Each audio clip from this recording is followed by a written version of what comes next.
So hello viewers, welcome on virtual learning with Anand Jaiswal. आज आप लोग देख रहे हैं 75 स्मार्ट चैलेंज।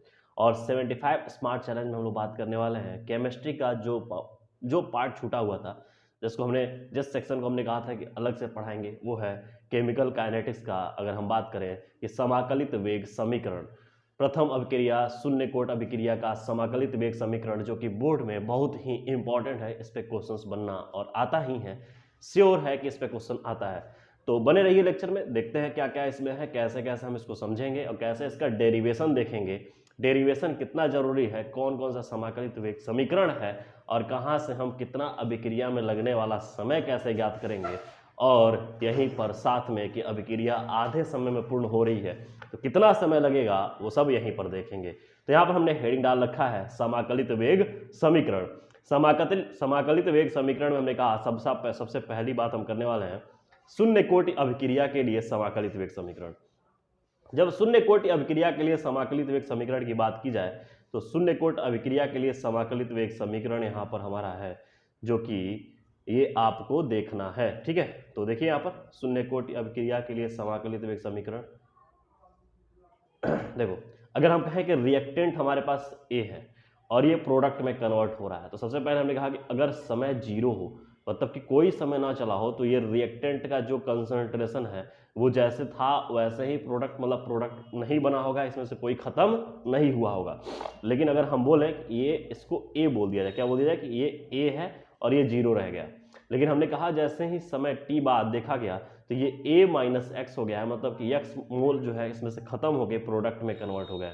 तो अगर हम बात करें कि ऐसे में इसको कैसे हम रेट ऑफ रिएक्शन कैसे लिखेंगे, तो हमने पढ़ा चुका है आपको अभिक्रिया का दर। तो अभिक्रिया की दर अगर हम बात करें तो सिर्फ और सिर्फ यहाँ पर प्रोडक्ट के बारे में कोई विशेष बात नहीं कही गई है। तो अभिक्रिया की दर हम लिखेंगे तो हम लिखेंगे अभिक्रिया की दर माइनस जो अभिक्रिया की दर वो अभिकारक का पूरा प्रेजेंस दे रहा है, तो अभिकारक के बारे में पूरा लिखेंगे, माइनस मतलब कि अभिकारक खत्म हो रहा है डी ए। अच्छा, ए के जगह पे आप यहाँ पर लिख सकते हो R is equal to minus D A की जगह लिख सकते हो आप A minus X upon D T. कोई दिक्कत नहीं है कि यहाँ पर ऐसे करके ये खत्म हो रहा है। खैर वो अलग की बात है, अगर नहीं लिखेंगे तो हम देखो आगे कैसे किए हुए, देखते चलिएगा आसानी से। अब देखो यहाँ पर अगर हम बात करें कि रेट लॉ, अब हमने कहा कि रेट ऑफ रिएक्शन आप लिख लिए, दर नियम लिख लिए, दर नियम व्यंजक भी प्राप्त कर लीजिए। तो ये जो कि रिएक्शन जो है आपका वो शून्य कोटि अभिक्रिया है, तो शून्य कोटि अभिक्रिया के लिए जो कंसंट्रेशन होगा, कंसंट्रेशन पे जो सांद्रता के पावर घातांक जो होगा वो शून्य होगा, इसलिए हमने कहा कि इसको छोड़ देने पर, अगर आप छोड़ दीजिए इसको, तो आप देखो हमने कहा समीकरण 1 और 2 को इक्वेट करने पर, समीकरण 1 और 2 को अगर बराबर कर दिया जाए तो देखिए यहाँ पर माइनस डी ए अपॉन डी टी, ये क्या है, ये रेट ऑफ रिएक्शन है, क्या है, आर ओ आर है, और ये क्या है, रेट लॉ है। तो हमने कहा कि रेट लॉ और आर ओ आर बराबर कर दिया जाए। तो यहाँ पर देखो कंसंट्रेशन जो ए लेके रख रखे थे वो शून्य कोटि के होने की वजह से हमने इसको क्या कर दिया, नेग्लेक्ट कर दिया, छोड़ दिया। अभी देखो ये कूद के, ये डी टी कूद के यहाँ पर चला आएगा, तो इस प्रकार ये हो जाएगा माइनस डी कंसंट्रेशन ऑफ ए बराबर के इंटू डी टी। कोई दिक्कत नहीं यहाँ पर। अब हमको दोनों तरफ से क्या करना है कि इस समीकरण को समाकलित कर लेना है। तो हम लिखा है समीकरण को समाकलित करने पे जब समाकलन का साइन लगाते हैं, देखो समाकलन का चिन्ह है, समाकलन का जब चिन्ह लगाएंगे तो कहां से कहां तक, जीरो से लेकर टी बराबर जीरो से लेकर टी तक, तो कंसंट्रेशन ए से लेकर ए माइनस एक्स तक, ये आप कर लीजिएगा। लेकिन हमने यहाँ पे इजिली कर रखा है, तो ये जो वे है मेरा, ये सबसे इजी वे है। आपको समझ में आ गया तो सबसे बेहतरीन, यहाँ से आप आंसर निकाल लोगे। तो ये आंसर निकालने के लिए आप देखो यहाँ पर इंटीग्रेट किया गया है D A concentration of A is equal to K D T. अच्छा, यहाँ पर पूरे को इंटीग्रेट किया गया है, जबकि यहाँ पर देखो ये जो के है साम्य स्थिरांक, ये कांस्टेंट है, तो हमने क्या कर दिया कि इंटीग्रेशन में कभी कांस्टेंट का इंटीग्रेशन नहीं होता, तो हमने उसको क्या कर दिया, बाहर कर दिया। अब जैसे ही इंटीग्रेशन हमने किया तो इंटीग्रेशन करने के बाद डी यू साइन हट जाएगा और ये आ गया minus concentration of A is equal to K T plus C. C क्या है यहाँ पर, इंटीग्रेशन कांस्टेंट, क्या है, इंटीग्रेशन कांस्टेंट। जबकि यहाँ पर ए क्या है, ये क्या है, सांद्रता, और के क्या है, साम्य स्थिरांक, और टी क्या है, लगा समय। तो यदि अगर आपसे ये क्वेश्चन को देखा जाए तो इस क्वेश्चन में जो हमारा, या बोला जाए कि इस थ्योरेटिकल पॉइंट में जो क्वेश्चन बन के आएगा वो समाकलित वेग समीकरण अर्थात इस पे बन के आएगा। ये चीज आपको ध्यान रखना है कि समाकलित वेग समीकरण को, और यहाँ पर ये समाकलित वेग समीकरण हुआ शून्य कोटि अभिक्रिया के लिए। लेकिन जबकि यहां पे हम बात करें कि अगर C को फाइंड करें कि अगर C क्या है, C का मान कितना निकल के आएगा, तो हमने कहा C का पता करने के लिए अभिक्रिया की प्रारंभ में चलते हैं। जब अभिक्रिया की प्रारंभ में चलते हैं तो t बराबर 0 पर अभिक्रिया की ये जो है ये अभिक्रिया की सांद्रता, या हम कहें कि ये अभिक्रिया की बची हुई सांद्रता, अभिक्रिया की बची हुई सांद्रता प्रारंभिक सांद्रता के बराबर होगी।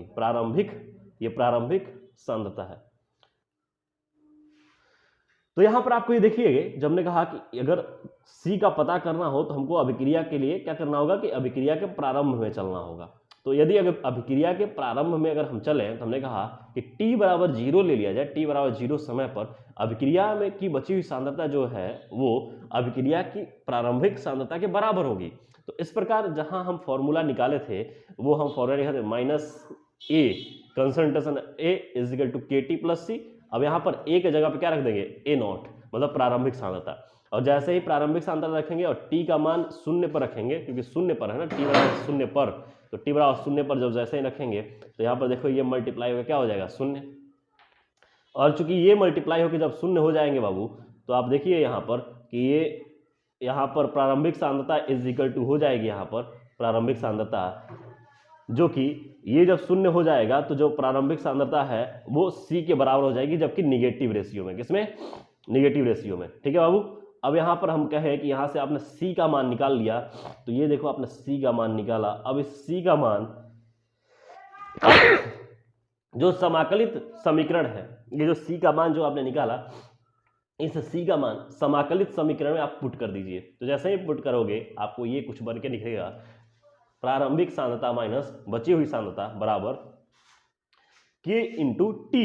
अब यहां पर यदि हम कहें कि इस प्रारंभिक और बची हुई सांद्रता के सापेक्ष अगर बात की जाए कि इस शून्य कोटि की अभिक्रिया में पूर्ण होने में लगा समय जो होगा, तो T बराबर हमने कहा ये हो गया यहाँ पर जो कि आपको दे रखा है प्रारंभिक सांद्रता, और हम कह सकते हैं यहाँ पर ऐसे बोलेंगे कि ये हो गया A नॉट बराबर प्रारंभिक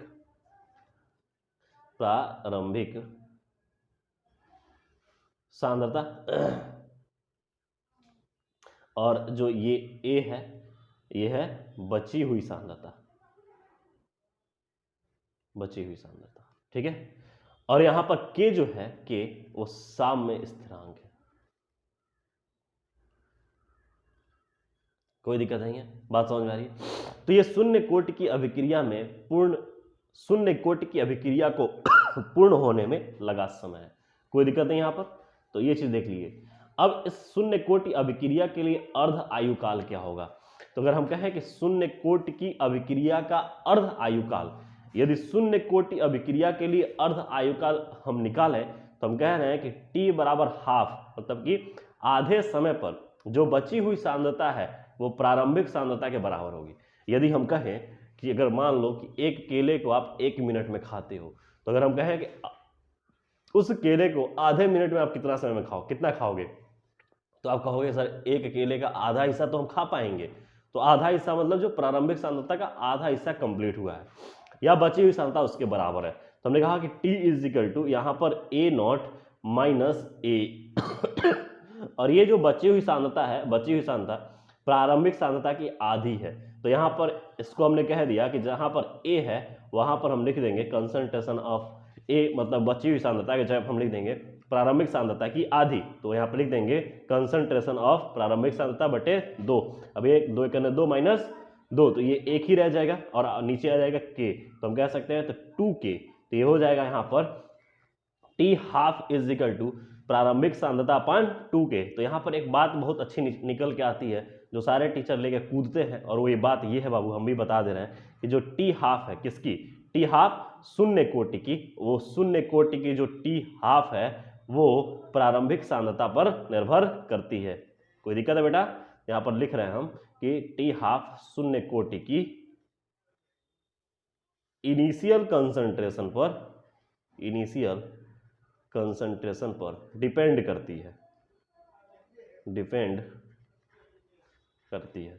तो ये नोट पॉइंट में अभी छाप लीजिएगा इसको कि जो अर्ध आयुकाल है, जो यहाँ पर देखो हमने लिख भी रखा है कि जो शून्य कोटि का अर्ध आयुकाल डायरेक्टली प्रोपोर्शनल किसके है, प्रारंभिक सांद्रता की।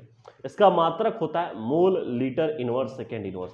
आप मात्रक निकाल सकते हो, अगर हम नहीं लिखे हो तब भी आपको मात्रक निकालना हम सिखा दिए हैं, आप आसानी से निकाल सकते हो। अब एक छोटा और टॉपिक इसी के साथ बनता है कि प्राथमिक कोटि अभिक्रिया का समाकलित वेग समीकरण। तो अभी तक तो हम लोग शून्य कोटि अभिक्रिया देख रहे थे, अब क्या देखेंगे, प्रथम कोटि अभिक्रिया का समाकलित वेग समीकरण। सेम वैसे ही सब कुछ करेंगे, ठीक है। और यहाँ पर जो मेजर कहानी फंसती है वो ये है कि हमको यहाँ पर इंटीग्रेट करना होता है, क्योंकि यहाँ पर तो कंसंट्रेशन लेके चलेंगे और लेके जब चलेंगे तो ये हो जाएगा, अगर ये रेट ऑफ रिएक्शन, ये क्या है, रेट ऑफ रिएक्शन, और ये क्या है, रेट लॉ। तो हमने कहा कि rate of reaction is equal to rate of rate law. तो हमने कहा कि rate of reaction rate law के बराबर कर दिया जाए। तो जैसे ही बराबर करेंगे तो आप इसको कुछ इस प्रकार ऐसा लिख सकते हो कि 1/dx into 1/x into dx, ऐसे लिख सकते हो, ये वाला रेशियो पे है। तो इसको अगर हम कहें तो यहाँ पर इंटीग्रेट करेंगे, तो यहाँ पर देखो ये हमने लिख भी रखा है कि minus integrate 1/x into D x, और 1/x इंटू डी एक्स का जो इंटीग्रेशन होता है वो होता है log x। क्या होता है, log x। तो log x अगर यहाँ पर हम रख दें, log x रख दें, थोड़ा सा देखिए यहाँ पे, यदि अगर यहाँ पर log x रख दिया जाए तो t बराबर 0, t बराबर 0 पर अगर हम बात करें कि यहाँ पर जो समाकलित, ये समाकलित समीकरण निकल के आ गया, तो t बराबर 0 पर अगर हम c का मान ज्ञात करने चल रहे हैं तो प्रारंभिक सांद्रता की तरफ चलनी पड़ेंगे अभिक्रिया की। तो हम कहें कि a is equal to a naught, अर्थात हम बोले कि जो बची हुई सांद्रता है वो प्रारंभिक सांद्रता के बराबर है। इस प्रकार माइनस लॉग a नॉट प्रारंभिक सांद्रता, ठीक है। क्योंकि अब यहाँ पर जब हम बात करेंगे कि a is equal to a naught, तो यहाँ पर जो a है इसके बराबर में क्या लिख देंगे, a naught is equal to k के जगह पर k, और टाइम जो है वो 0 है, तो 0 टाइम पर k इंटू 0 प्लस c, और इस प्रकार c का मान आता है minus log a not. a not मतलब प्रारंभिक सांद्रता, ठीक है। अब इस प्रकार c का मान जब आ जाता है तो c का मान पुट करने पर और पुट करके सॉल्व करने पर, जो कि प्राथमिक कोटि अभिक्रिया के लिए निकल के आता है समय t is equal to 2.303 upon k log प्रारंभिक सांद्रता बटे क्या हो जाएगा, बची हुई सांद्रता। इसको इस प्रकार भी लिखते हैं कि k is equal to 2.303 upon t log base two power 10 भी लिखते हैं, ई भी लिखते हैं, ठीक है। और यहाँ पे हो जाएगा प्रारंभिक सांद्रता अपान बची हुई सांद्रता, याद रहेगा। और इस बेस पे दोनों पे समीकरण पे ये बोला जाए कि दोनों फॉर्मूले पे क्वेश्चन सॉल्व होते हैं, और ये प्रथम कोटि अभिक्रिया पर बेसिकली यहीं से क्वेश्चन सॉल्व होते हैं। अब बात की जाए कि प्रथम कोटि अभिक्रिया का अर्ध आयुकाल क्या होगा, तो प्रथम कोटि अभिक्रिया के अर्ध आयुकाल हम अगर इजीली समझे तो हमने कहा कि जब आधा समय खत्म होगा तो पुनः वही बात कि बची हुई सांद्रता, प्रारंभिक सांद्रता क्या हो जाएगी, आधी हो जाएगी।